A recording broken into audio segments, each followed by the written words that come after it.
precioso Hijo de Dios,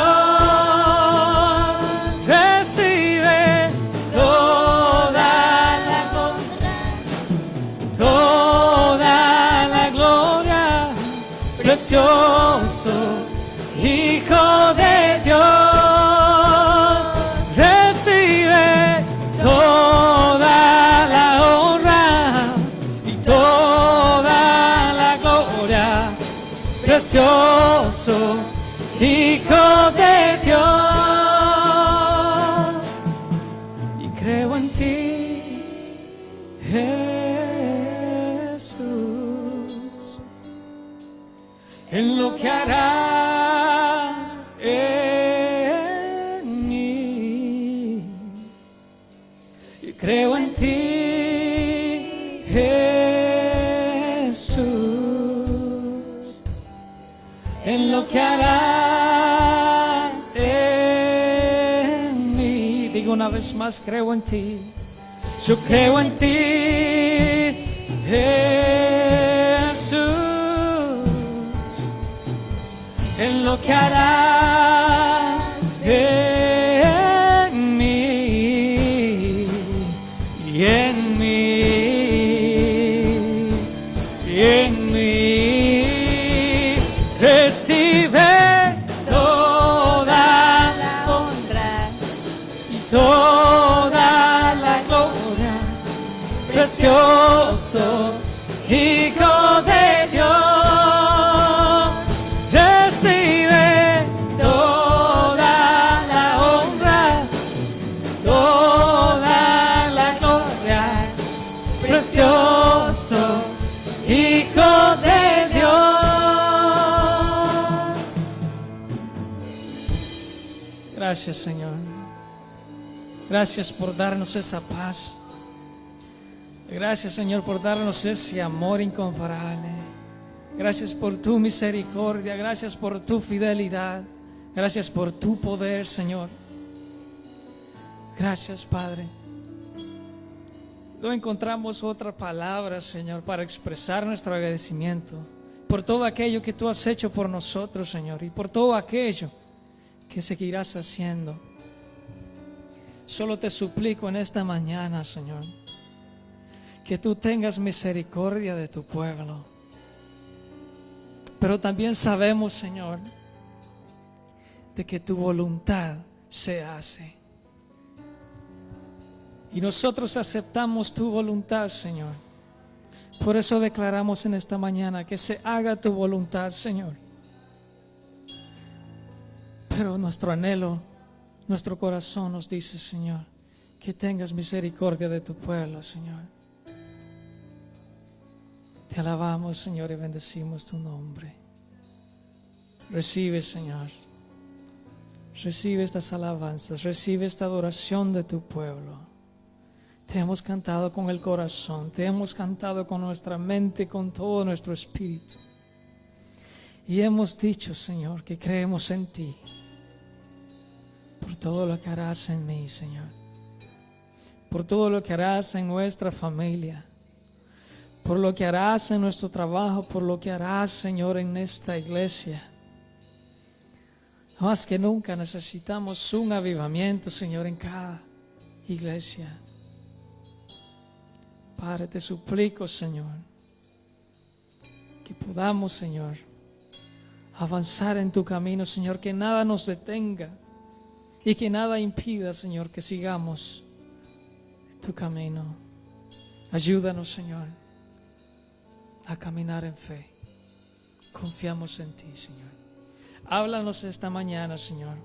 Que tu palabra, Señor, entre a nuestra mente, entre a nuestro corazón. Que sea el Espíritu Santo ayudándonos a comprender tus palabras. Que a través del Espíritu Santo podamos comprender qué es lo que tú nos quieres decir.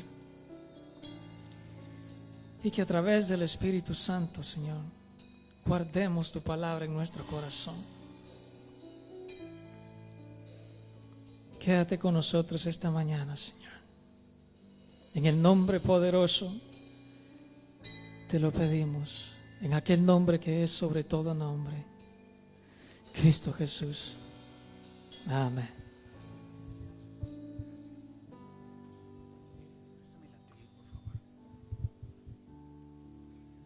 Pueden tomar asiento, por favor.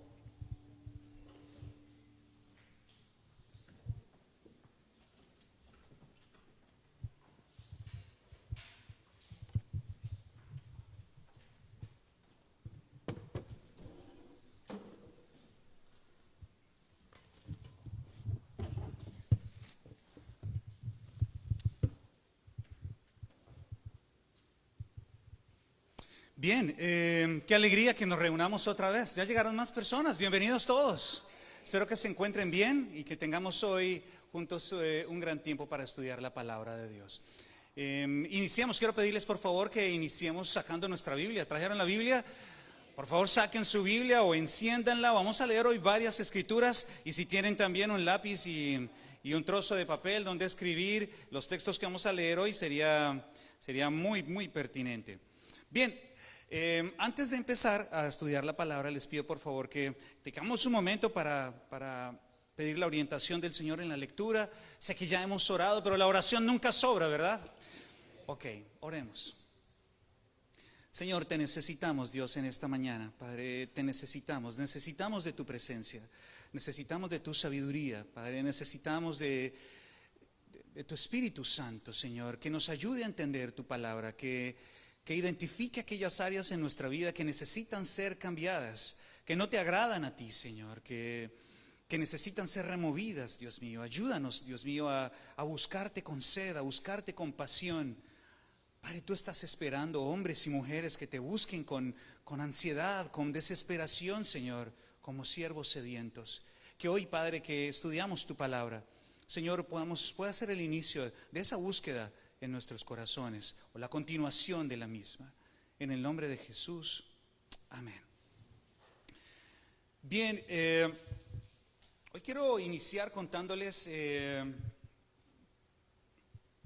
que yo tenía 21 años cuando mi papá decidió que nos moviéramos de ciudad. Bueno, que no nos moviéramos de ciudad, que se movieran ellos de ciudad. Yo estaba en Bogotá con mi familia, con mi papá, con mi mamá, con mis hermanos.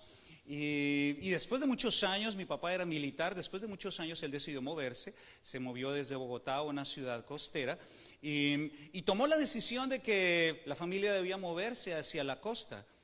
Y me iban a dejar a mí, de 21 años, allá en una casita, en un apartamento que él venía adecuando desde hacía un tiempo.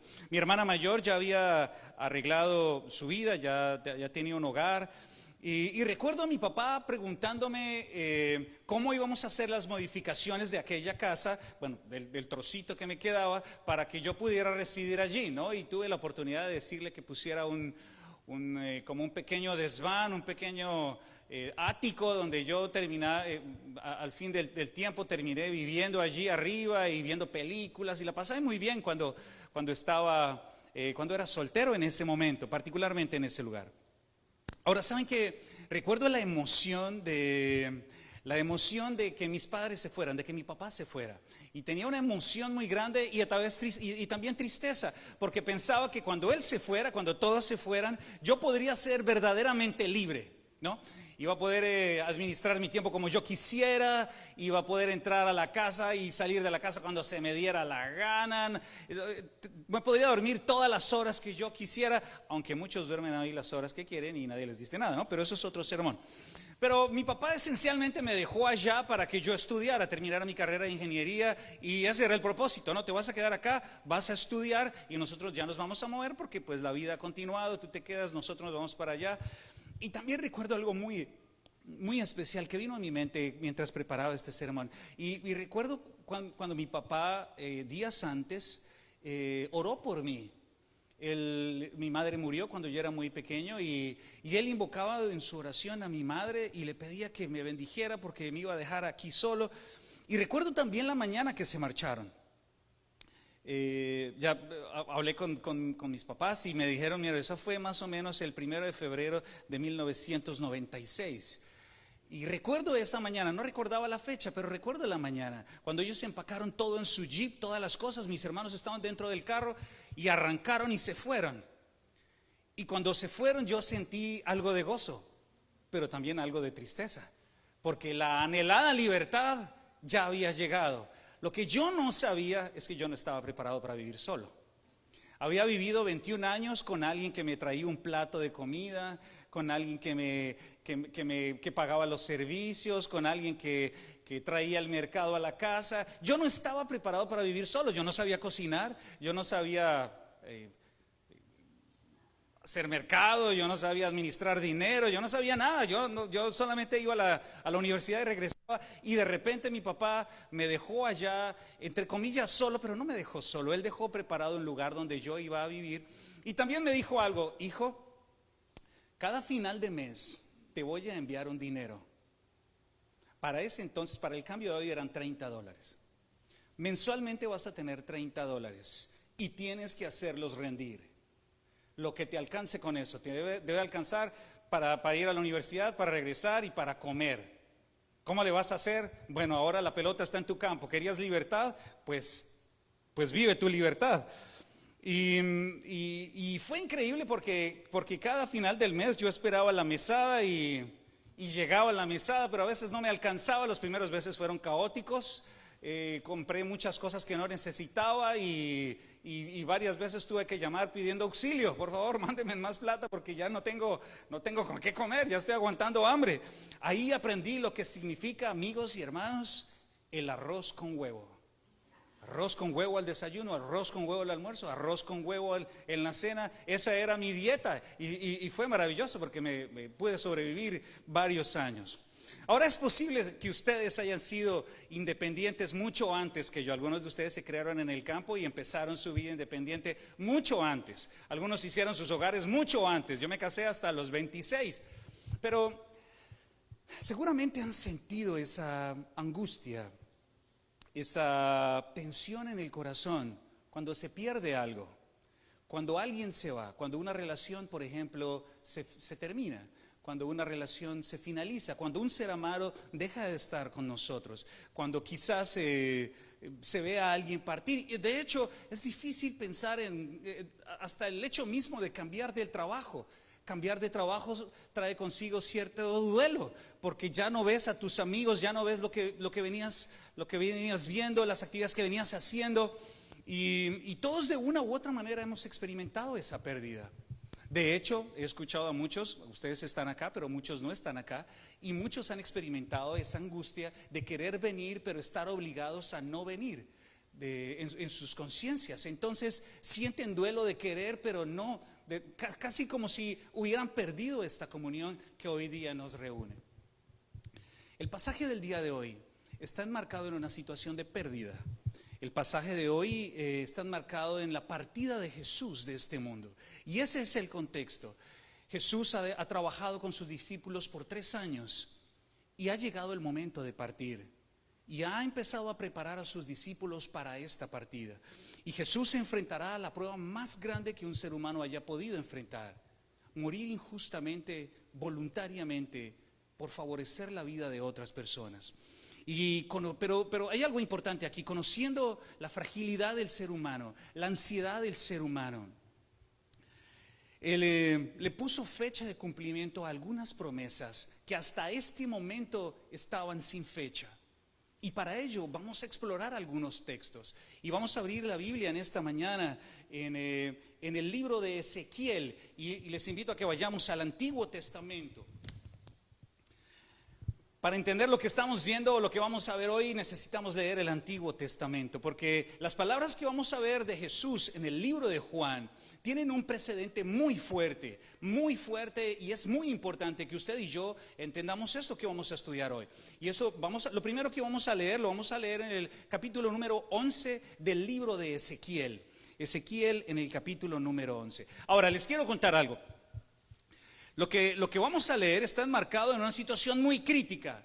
El pueblo de Israel, bueno, si ustedes no lo recuerdan o no lo sabían, el pueblo de Israel estaba realmente dividido en 2 trozos. Un trozo al norte, que eran más o menos 10 10 tribus y un trozo al sur que era una tribu. Y un trocillo en la mitad que eran los levitas, que se dedicaban al templo, a las cosas religiosas, por muchas razones, pero principalmente por haber abandonado a Dios. El pueblo del norte fue desterrado y nunca más volvió. Más o menos en el año 722 antes de Cristo, todas esas 10 tribus se fueron y se perdieron. Algunos de ellos, antes de irse, se movieron hacia el sur. Y realmente lo que quedó en el sur fue la tribu de Judá. Por eso, amigos, se llaman judíos, porque los que quedaron fueron los de Judá. Hasta este punto son israelitas o son hebreos, pero luego ellos son llevados al cautiverio. Son arrancados de su tierra y son llevados por Nabucodonosor más o menos en el año 585. Los llevan a Babilonia a cientos de kilómetros, muy lejos. La palabra de Dios dice, varios profetas describen esto y dicen que eso fue terrible. Fue horrible, mucha gente murió, muchas personas fueron sacrificadas. De hecho, solamente hay que explorar un poquito el libro de Lamentaciones para que se den cuenta de que lo que pasó fue una catástrofe. Madres comieron a sus hijos porque no había comida, hubo un sitio muy largo y la gente sufrió mucho. Muchas personas fueron llevadas con un aro en la nariz. Algunos de ustedes han visto cómo se llevan los animales en el campo, ¿verdad? Les ponen un piercing. Ahora la gente usa piercing ahora, ¿verdad? Bueno, pero no vamos a hablar de eso tampoco. Pero muchos se ponen piercing, muchas personas fueron puestas, les pusieron el piercing y se los llevaron. Se los llevaron como animales, unos encadenados, y todo el gozo y toda la alegría desapareció. Estando allá, este hombre habla, lejos de su tierra, sin trabajo, estaban empezando una vida allá, lejos de sus costumbres, con dioses extranjeros múltiples. Dios envía a un hombre, más o menos, en el año 590, que se llama Ezequiel. Lo envía allá. Y él predica allá las palabras que vamos a leer ahora mismo. Dice la palabra de Dios aquí en el capítulo número 11 de Ezequiel, en el versículo número 17. ¿Están allí conmigo, mis hermanos y hermanas? Bien, dice la palabra de Dios, adviérteles que así dice el Señor omnipotente. Yo los reuniré de entre las naciones, los juntaré de los países donde han estado dispersos y les daré la tierra de Israel. Ellos volverán a sus tierras y echarán de allí a los ídolos detestables y pondrán fin a las prácticas repugnantes. Yo les daré un corazón íntegro y pondré en ellos un espíritu renovado. Les arrancaré el corazón de piedra que ahora tienen y pondré en ellos un corazón de carne. Imagínense esto, para que cumplan mis decretos y pongan en práctica mis leyes. Entonces ellos serán mi pueblo y yo seré su Dios. Pero los que van tras esos ídolos detestables y siguen esas prácticas repugnantes, yo les pediré cuentas de su conducta. Lo afirma el Señor omnipotente. Miren, una cosa es que le prometan a uno cuando las cosas van bien, ¿no? Cuando los papás tienen trabajo, cuando la mamá está en casa, cuando todo marcha bien, que le prometan a uno, mira hijo, vas a tener un gran regalo este fin de año de Navidad, vamos a ir a unas grandes vacaciones. Bueno, eso no es tan difícil, porque todas las condiciones están dadas. Pero estos judíos que estaban en el exilio, lejos de su tierra, estaban escuchando cómo su tierra estaba siendo destruida. El templo había caído, las murallas estaban destruidas y realmente lo que quedaba de Jerusalén era una tierra arrasada por completo. Y en ese momento Dios habla a través del profeta Ezequiel y les dice: todos ustedes que están dispersos, yo los voy a hacer regresar. Eso es imposible. ¿Cómo nos va a hacer regresar si estamos en el exilio? No podemos regresar, estamos muy lejos. Está loco.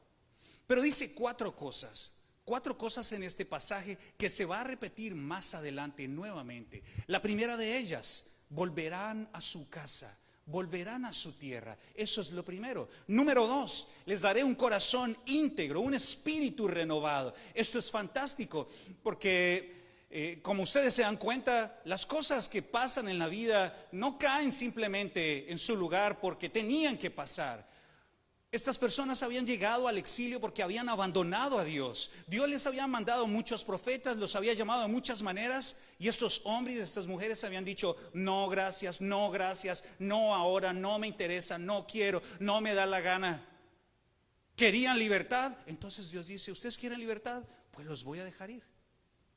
Y Dios promete algo: un día les voy a dar un espíritu nuevo. Un día. Número 3, voy a arrancar el corazón de piedra que tienen y les voy a dar uno de carne. Creo que la imagen es suficiente, ¿verdad? Es suficientemente gráfico pensar cómo las personas tenían su corazón tan endurecido que no querían escuchar de Dios. ¿Creen ustedes que pasa eso hoy? Por supuesto, las personas hoy escuchan de Dios y dicen: no, Dios, gracias. Dios, eso es para fanáticos, eso es para locos, eso es para drogadictos, para los que están borrachos, los que están en divorcio, los que están muy mal. Esos necesitan de Dios. El resto de nosotros, personas normales que trabajamos, que fuimos a la universidad, nosotros no buscamos de Dios, porque eso es para brutos, eso es para gente que no piensa, para ovejas que son llevadas al matadero. Eso es lo que mucha gente piensa hoy. Dios le dijo a este pueblo: ustedes tienen el corazón como una roca, pero yo un día les voy a ablandar el corazón. Voy a arrancar ese corazón de piedra y les voy a dar un corazón de carne. Increíble, ¿verdad? ¿Quién hace esto? Solo Dios. No hay madre ni padre que pueda ablandar el corazón de su hijo. No hay padre ni madre que pueda transformar la vida de su hijo. No hay predicador que pueda transformar el corazón de las personas. No hay nada que nosotros podamos hacer para transformar la vida de otra persona. El único que puede llegar a lo más profundo del alma es el Creador. No hay nadie más que pueda hacer esto.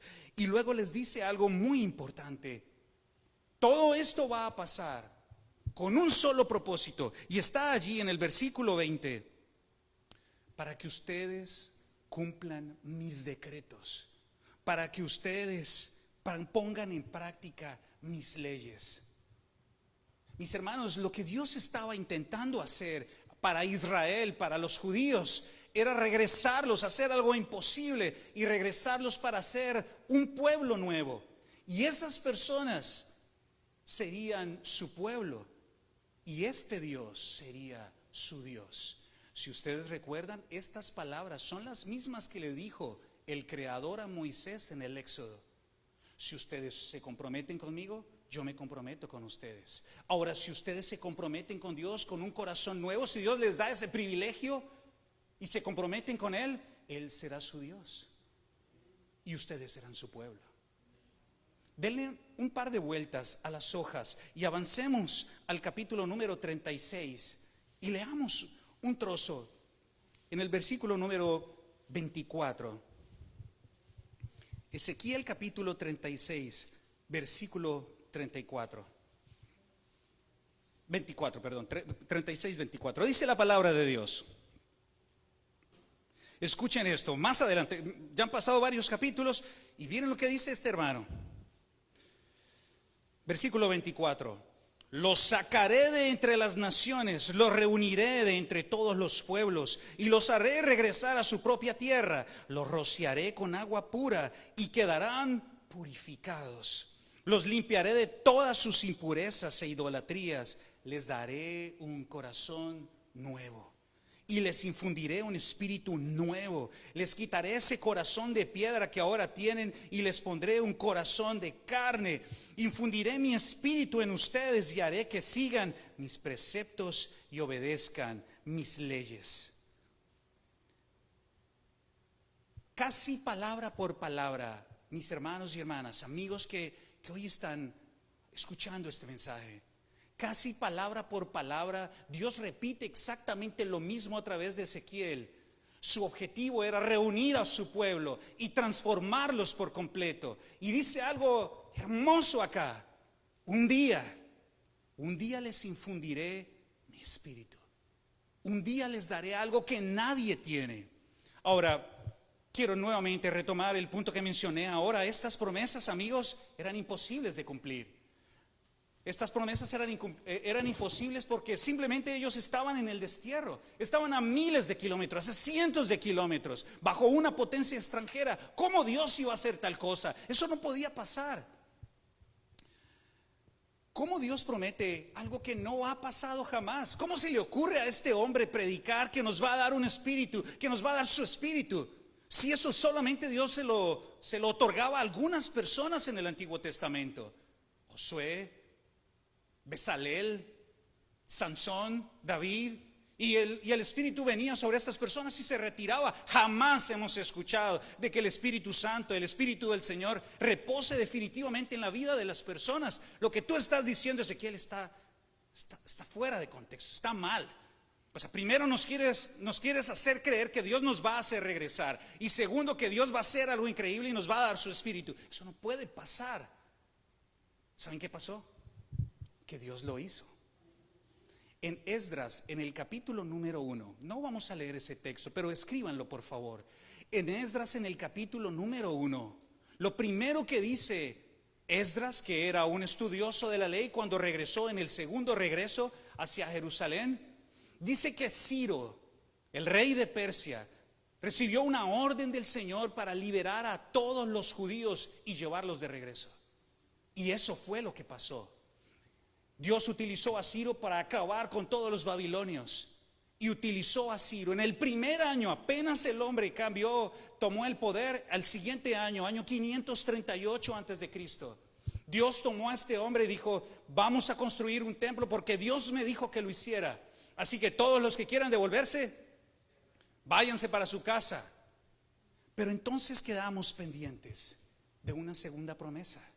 ¿Cuándo el Señor hará eso de darnos su Espíritu Santo? Eso de darnos aquello que nadie ha tenido en su totalidad.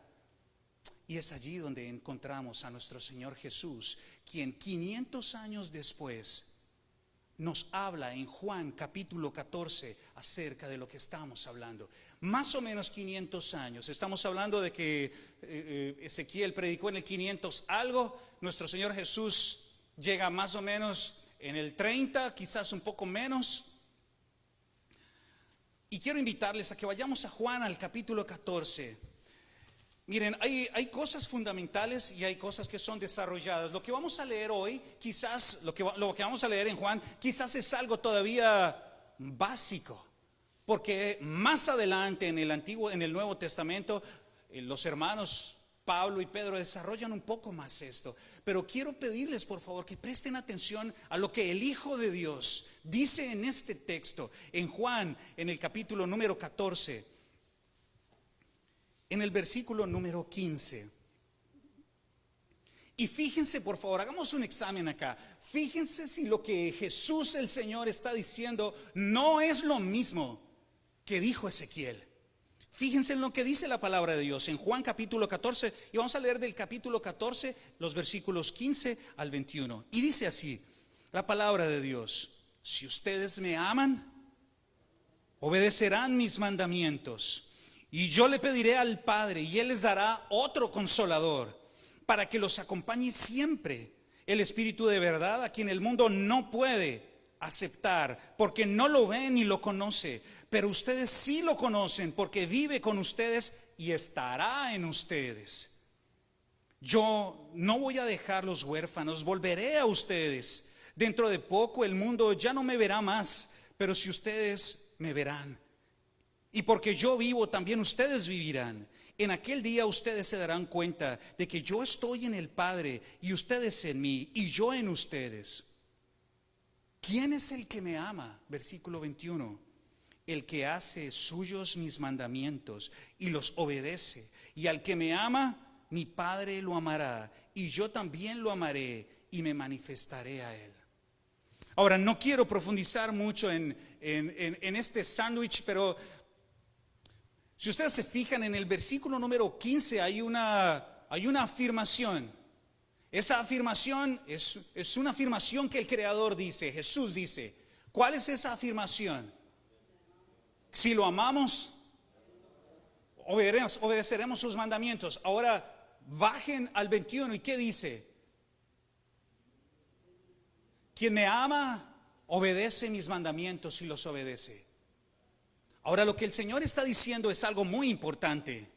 Amar al Señor no es algo de emociones. Amar al Señor no es algo de cosquillas en el estómago. Amar al Señor no es algo que tú haces necesariamente por convicción.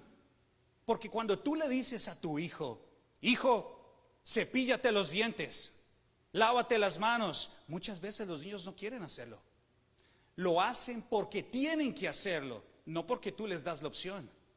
Si ustedes le preguntan a sus hijos, hijos, ¿quieren ir a la escuela? ¿Qué van a decir? No responden. Si tú le dices, hijo, si quieres puedes ir a la escuela, ¿qué elección van a tomar? Mejor no. Muchos de ellos hacen las cosas porque su papá se los dice. Y hoy tenemos una argumentación bastante floja cuando las personas dicen, no, yo solo hago lo que siento que debo hacer, lo que sea mi convicción que debo hacer. Miren, con Dios esto no funciona. Dios no dio sus normas, Dios no dio sus decretos, sus mandamientos, no nos instruye para ver si nosotros estamos de acuerdo con la mente superior, para ver si en nuestra pequeña finitud y pecado podemos encontrar algo en común con la santidad y decirle, Dios, creo que estoy de acuerdo contigo. Dios no es así. Lo que Él está diciendo en su palabra es que lo que tenemos en nuestras manos no es una opción, es un mandamiento. Y lo que Él está buscando de usted y de mí es obediencia, obediencia a su palabra. Nada más. No, pero no hay pero deben hacer lo que ustedes hacen con sus hijos. Pero cállate porque yo soy tu mamá. Pero cállate porque aquí se hace lo que yo digo. Hasta que tú no te vayas de tu casa, no tienes opiniones aquí. Porque yo soy tu papá y no sé si recuerdan esto. Mientras que usted viva bajo este techo, aquí se hace lo que yo digo. ¿Por qué con Dios debería ser diferente? No, aquí se hace lo que yo digo porque Dios es mi pana. Dios me escucha, Dios me ama. Como Dios es amor, Él me alcahuetea. Absolutamente no. Miren, estamos hablando del Creador. Y el Creador viene haciendo este plan desde hace muchos años, cientos de años. ¿Creen que ahora va a aflojar? En absoluto no. Ahora miren lo que dice esta escritura. Dice que el Señor Jesucristo dice que va a enviar otro consolador, no uno diferente, otro como Él, otro parecido a Él. Esta palabra seguramente ustedes ya la han explorado, la han escuchado en previos mensajes. Paracletos, un defensor, un intercesor, un abogado, alguien que acompaña. Y la primera función que nosotros vemos acá del Espíritu de verdad es acompañar. Aquel que es cristiano, aquel que le entrega su vida al Creador, aquel que entrega su vida al Cristo, nunca estará solo. Es lo primero que dice este texto. Imagínense, los discípulos estaban solos, Jesús se va a ir. Bueno, tenían la idea de que se iba a ir y Jesús les dice, no van a estar solos. Yo, como les contaba al principio, en algún momento me sentí solo porque no tenía la presencia física de mi papá y de mis hermanos que me alentaran. Pero ellos estuvieron ahí a la distancia, sabía que estaban allí. Jesús les dice algo, ustedes discípulos no se van a quedar solos, yo voy a enviar mi Espíritu, cuya primera función va a ser acompañarlos a ustedes. Pero no se detiene ahí.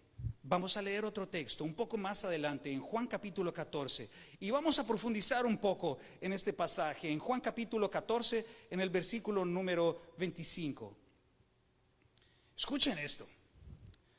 Todo esto lo digo para que ahora que estoy con ustedes, todo esto lo digo ahora que estoy con ustedes, pero el Consolador, el Espíritu Santo, a quien el Padre enviará en mi nombre, les enseñará todas las cosas y les hará recordar todo lo que les he dicho.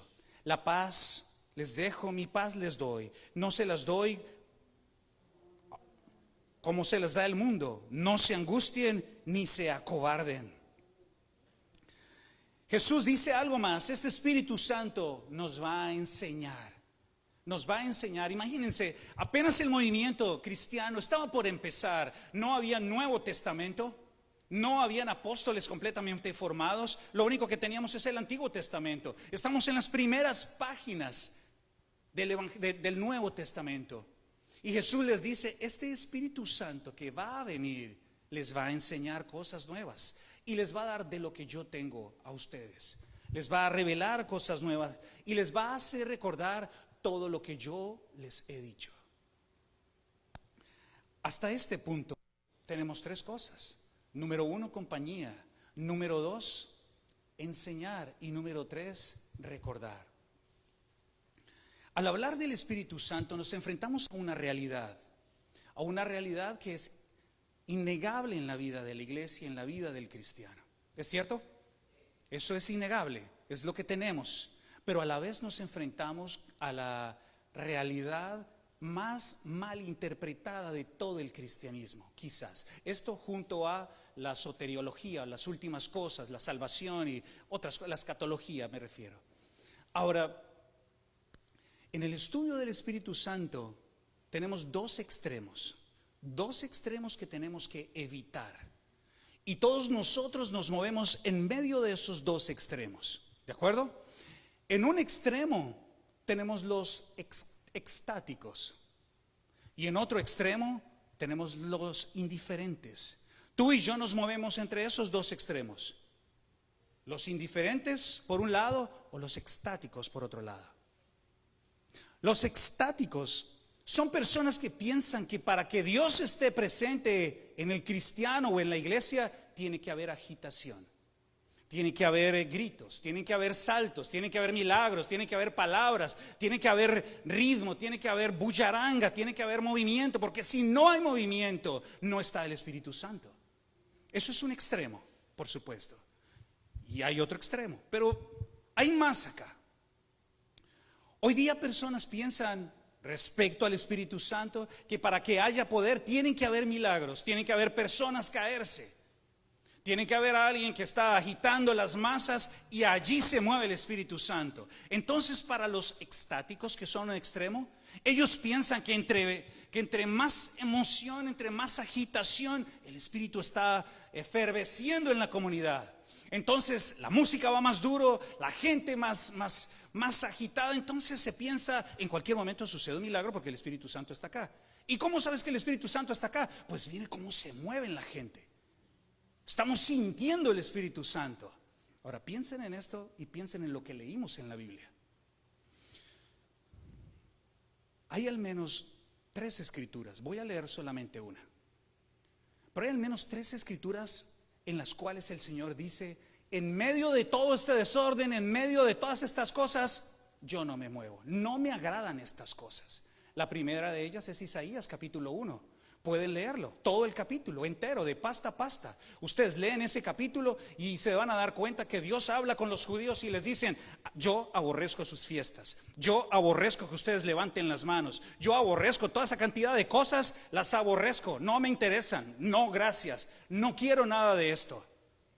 Entonces, amigos, tenemos que ser cuidadosos, porque podríamos pensar que en medio de la agitación Dios está feliz, ve al pueblo efervescente y dice: Dios debe estar feliz con todo esto que estamos haciendo.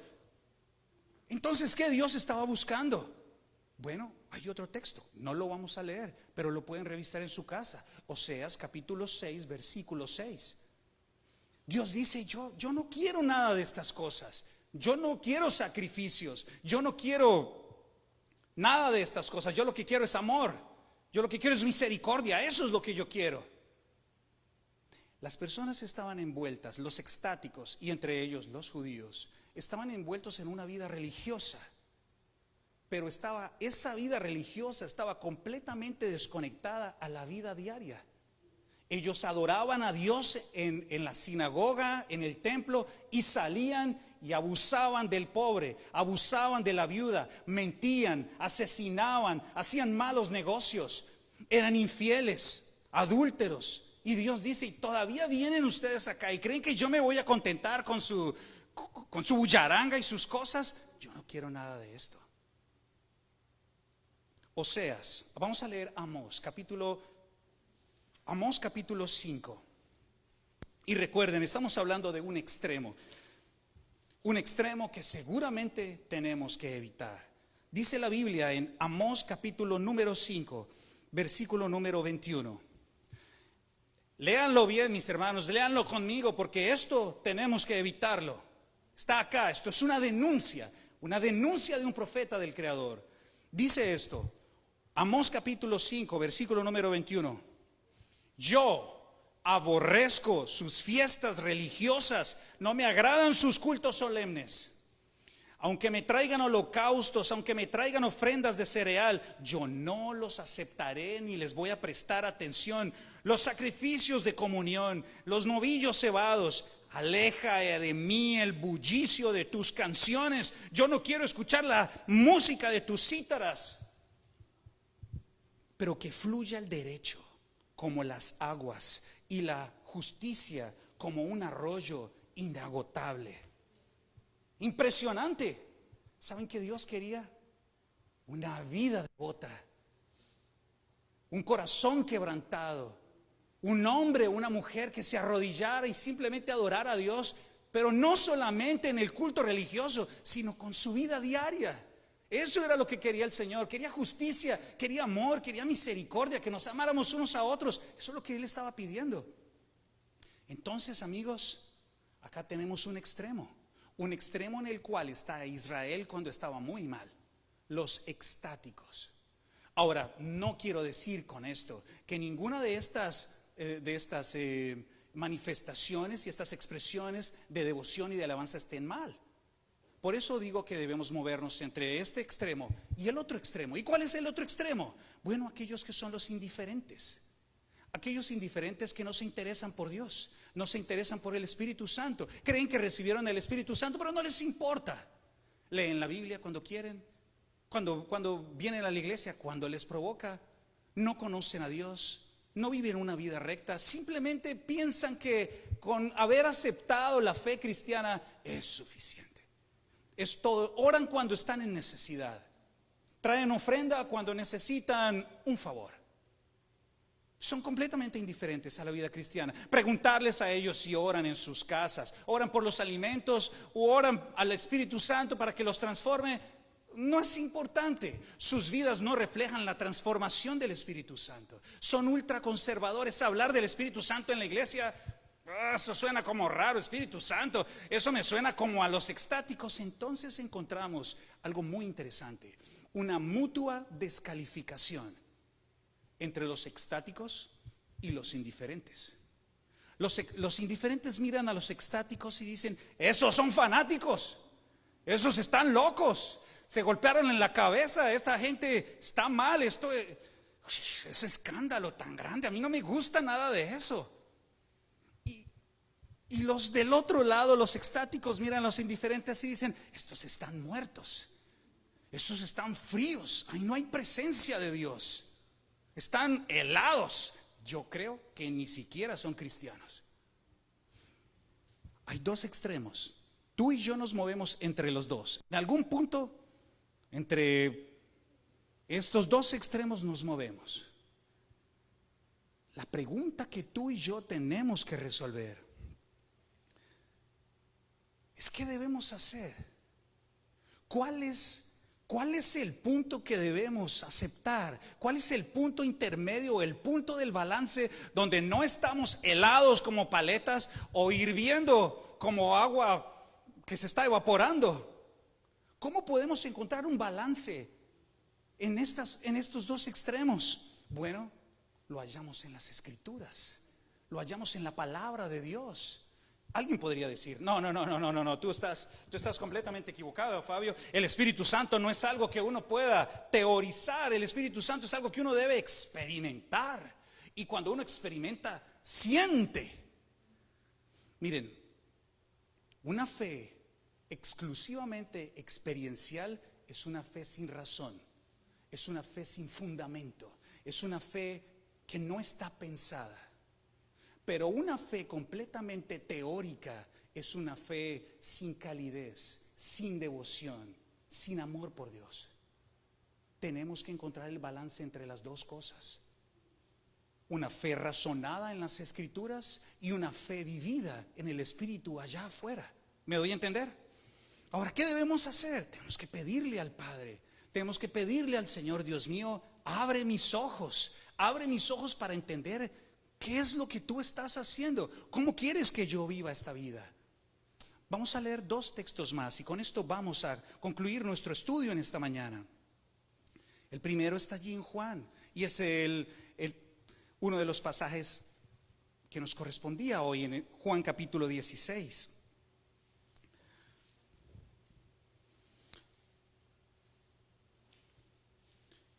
Nosotros no podemos dejar de lado las Escrituras, no podemos dejar de lado lo que el Señor planeó desde hace tantos años y sobreimponer ideas o doctrinas personales nuevas a las Escrituras, porque estaríamos completamente errados. Miren lo que dice la palabra de Dios aquí en Juan capítulo 16, versículo número 5. Y escuchen esto: ahora vuelvo al Padre que me envió, pero ninguno de ustedes me pregunta: ¿a dónde vas? Al contrario, como les he dicho estas cosas, se han entristecido. Pero la verdad les digo que les conviene que me vaya, porque si yo no me voy, si yo no lo hago, el Consolador no vendrá a ustedes. En cambio, si me voy, se los enviaré a ustedes. Y cuando Él venga, convencerá al mundo de su error en cuanto al pecado, a la justicia y al juicio.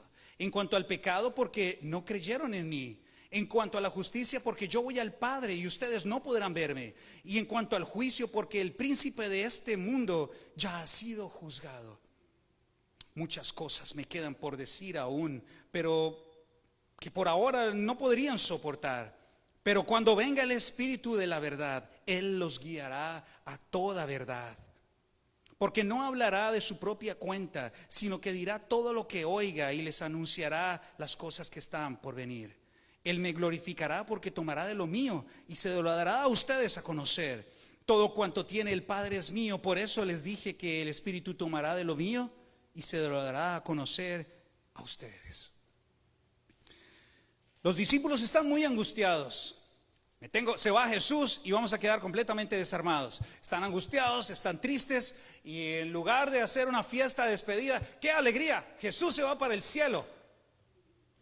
Ellos dicen: no hay caracoles, más bien deberías tú quedarte acá. Y Jesús dice: no, miren, lo que pasa es que les conviene más a ustedes que yo me vaya. ¿Cómo se te ocurre decir eso, Jesús? Lo mejor es que tú te quedes acá. ¿Cómo no va a ser bueno que el Hijo de Dios esté acá? Si está el Hijo de Dios aquí en la tierra, pues todos vamos a estar felices. El problema es que si Jesús no se va, no tendríamos crucifixión, no tendríamos resurrección, no tendríamos ascensión, no tendríamos glorificación, no tendríamos el perdón de los pecados, no tendríamos una vida nueva. Alguien tenía que hacerlo. Y ese alguien fue Jesús nuestro Señor. Jesús está diciéndoles de otra manera: yo tengo que morir por ustedes para que ustedes tengan el perdón de sus pecados. Yo tengo que morir, tengo que ser sacrificado para que ustedes puedan volver a empezar. Por eso les conviene que yo me vaya. Si yo me voy, ustedes van a tener una vida nueva. Pero cuando Él venga, cuando el Espíritu Santo venga, le convencerá al mundo de 3 cosas. La primera, el pecado.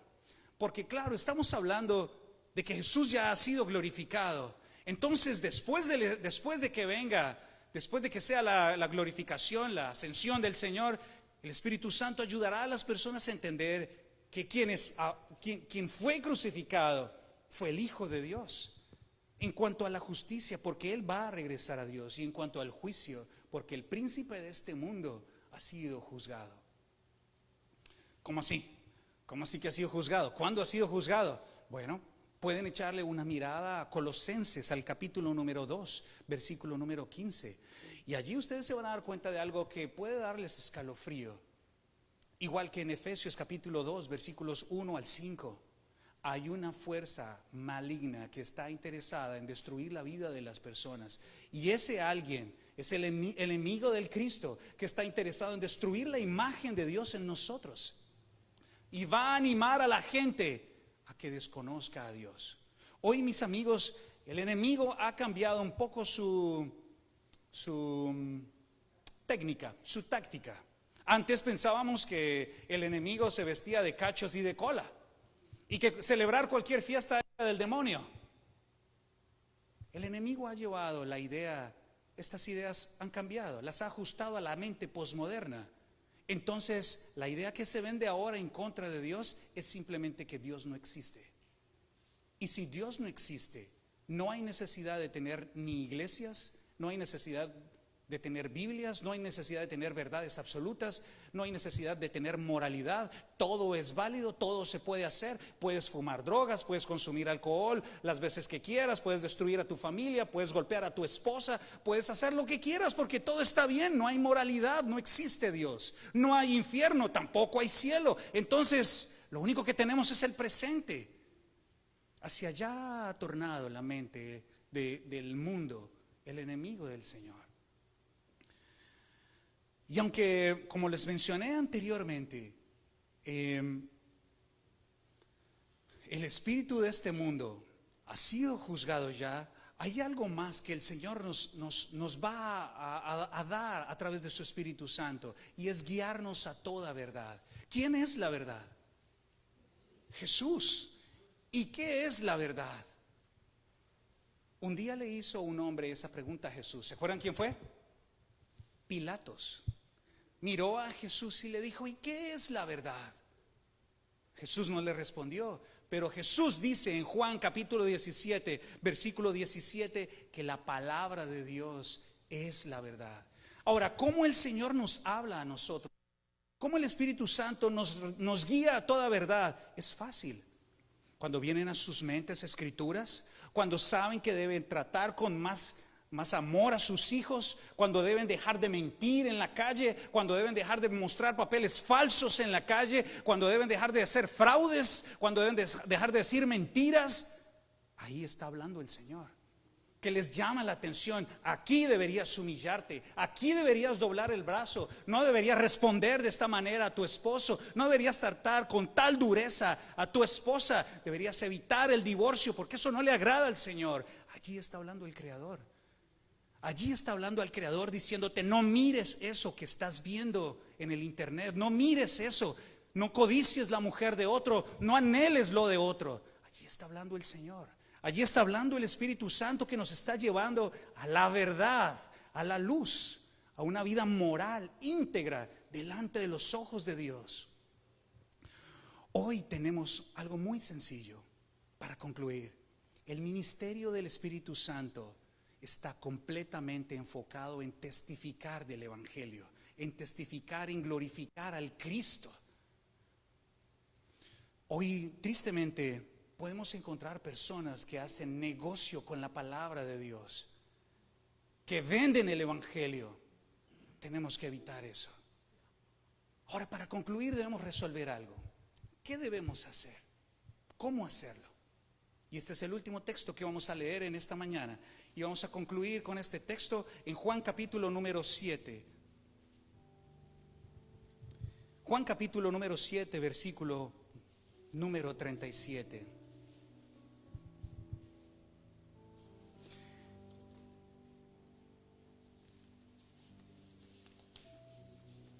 Juan 7:37.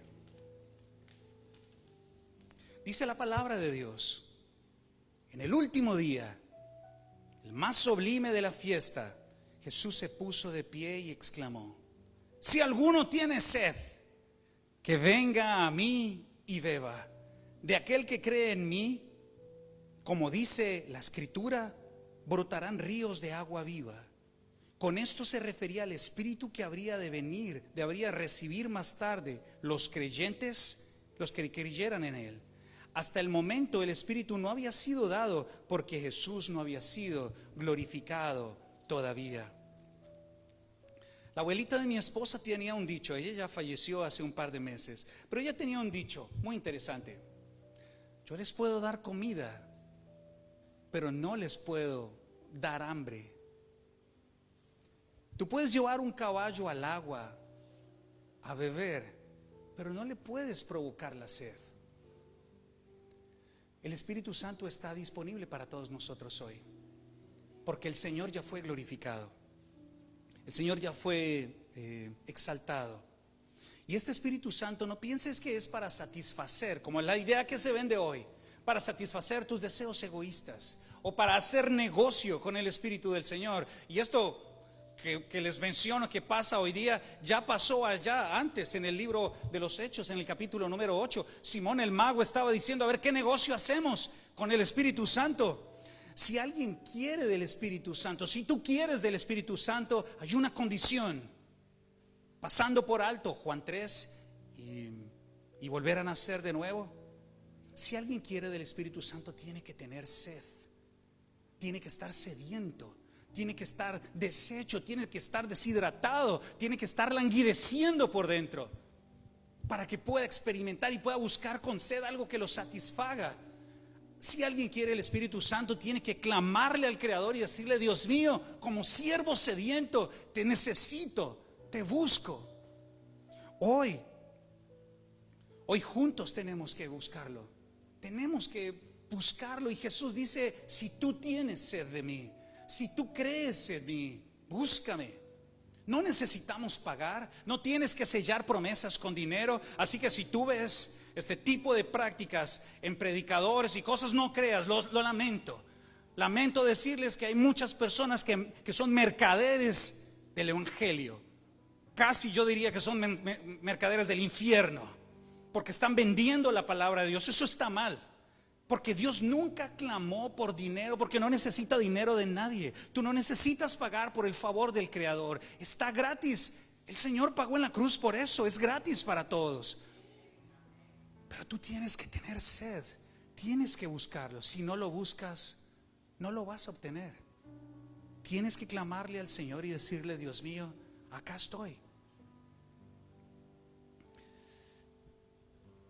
Hoy juntos tenemos que dar una respuesta, y es a lo que yo les quiero llevar hoy, a que tomen una decisión. No aquí, no ahora, pero ya en la intimidad de sus casas, en la intimidad de su relación con Dios, allá quizás a puerta cerrada, que puedan hablar con Dios y decirle: Dios mío, ¿cuántas veces te he ignorado? ¿Cuántas veces he querido comprar con favores y con promesas tu amor? Solo el que ha tenido sed, solo el que ha sufrido, sabe la necesidad que tiene. Dice la palabra de Dios: cual siervo jadeante en busca del agua, así te busca, oh Dios, todo mi ser. Tengo sed de Dios, del Dios de la vida. ¿Cuándo podré presentarme ante Dios? Oremos. Dios mío, estamos tan necesitados de ti, Padre. Necesitamos tanto de tu compañía, necesitamos tanto de tu aliento. Vivir esta vida como cristianos a veces es tan tortuosa, Señor, porque nuestra propia carne, nuestros propios sufrimientos nos azotan de un lado para otro, Señor. Nos causan dolor en el corazón. Dios mío, pero tú nunca nos dejaste solos, Dios. Tú nos dejaste de tu Espíritu y está allí disponible para nosotros. Ayúdanos, Padre, a escuchar tu voz. Llévanos, guíanos a toda verdad. Ayúdanos a entender tu evangelio. Ayúdanos a entender cuál es este magnífico plan que tú has trazado con tanta anterioridad. Dios mío, ayúdanos.